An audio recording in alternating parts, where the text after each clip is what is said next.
9वीं मंजिल पर प्रदर्शन के दौरान एक हिम फेनिक्स अचानक आसमान से उतर आया। पहले तो गवाहों ने सोचा कि यह कोई शुभ संकेत है, लेकिन फेनिक्स सीधे पर्दे के पीछे खड़ी वेश्या की ओर उड़ गया। जब वह वहां से गई तो सभी यह देखकर दंग रह गए कि वेश्या मुदान मर चुकी थी।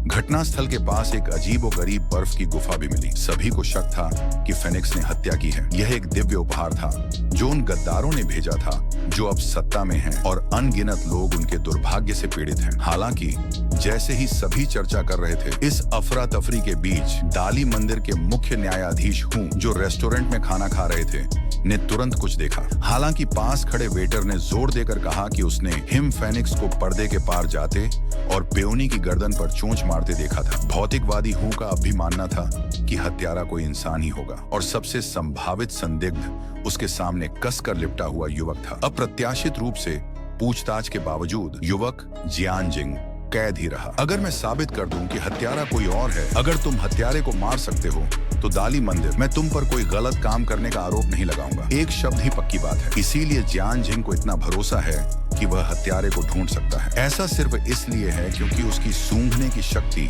लोमड़ी जितनी तेज है। मुदांजो में थोड़ा टहलते ही उसे अपनी सांसों में नशीली दवाओं की गंध आई। इसका मतलब है कि उसे झड़ दिया गया है, जिसे तुम भी सूंघ सकते हो। बेशक जियानजिंग ने अंदाजा लगाया कि मुदान सोसाइटी की हत्या प्रदर्शन से पहले ही कर दी गई थी और हत्यारे ने शव को पर्दे के पीछे रख दिया था। उसने 9वीं मंजिल के मालिक से पूछा कि उसने मुदान सोसाइटी को आखिरी बार कब देखा था। मालिक ने कहा कि, लेकिन पास खड़े वेटर ने मालिक को बीच में ही टोकते हुए कहा, आधा घंटा होना चाहिए था। पहले हमारी दुकान हमेशा समय रिकॉर्ड करने के लिए उल्टी गिनती पर निर्भर करती थी। एक अगरबत्ती 1 घंटे की होती है। आज बहन मुदान ने खुद धूप जलाई है, इसलिए वह आधी ही जली होगी। इसका मतलब है कि हत्यारे के पास अपराध करने के लिए सिर्फ आधा घंटा था। इसके अलावा बॉस ने बताया कि 9वीं मंजिल पर सिर्फ एक ही मुख्य दरवाजा था। इससे न सिर्फ जियानजिंग की दिलचस्पी बढ़ी, बल्कि उसे यह भी आश्चर्य हुआ कि आखिर ऐसा कौन सा इंसान है जो इतने कम समय में और सबकी नजरों से छिपकर एक वयस्क महिला की हत्या कर सकता है। पर्दे के पीछे ले जाए जाने के बाद शक से भरा जियानजिंग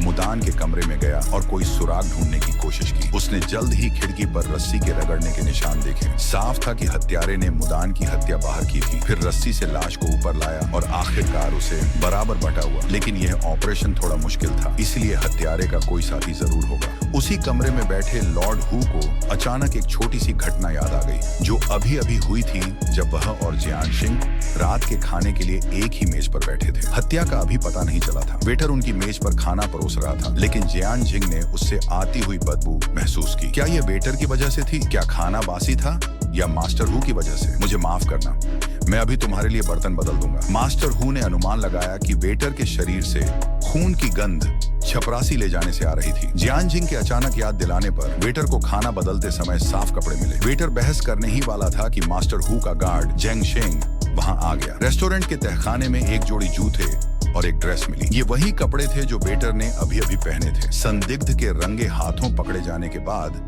वेटर ने अपने इरादे नहीं छिपाए और कबूल किया कि वह लंबे समय से मुदान का लालच कर रहा था। उसी ने पहले उसकी हत्या की और फिर उसका बलात्कार किया। कहावत कैसी है, मुदान जिक्सी को देखकर खून खिल गया। मैंने इस जीवन में बहुत कुछ कमाया है, लेकिन लॉर्ड हू और जियानजिंग दोनों का मानना है कि मामला ज्यादा पेचीदा है। लोयांग शहर में मुदान की तरह ही मरने वाली महिलाओं की भी मौत हुई है। उदाहरण के लिए स्नो फिनिक्स के प्रकट होने के बाद से कई युवतियों की रहस्यमय तरीके से हत्या की गई है। वू झुओ त्यान तियान ने मुदान के शरीर की जांच की और पाया कि उसकी मौत का असली कारण अत्यधिक रक्तस्राव था। उसकी गर्दन पर घाव बड़ा नहीं था और खून समय से पहले ही जम गया होगा। घटना स्थल पर कोई खास खून नहीं मिला, इसलिए यह अनुमान लगाया जा सकता है कि मुदान को एक रंगहीन गंधहीन झड़ दिया गया था, जिसने उसके खून को जमने से रोक दिया, जिससे अंततः उसकी मौत हो गई। ये बात मुदान और अन्य पीड़ितों के पैरों पर लगे घावों से पता चली। गला घोंटने के निशानों से अंदाजा लगाया जा सकता है कि मरने से पहले उनके शरीर से कुछ निकाला गया होगा। ऐसा लग रहा है जैसे उनका खून निकाल दिया गया हो। ये बहुत क्रूर और जहरीला है। ये किसी फेनिक्स ने तो नहीं किया होगा। इसके बाद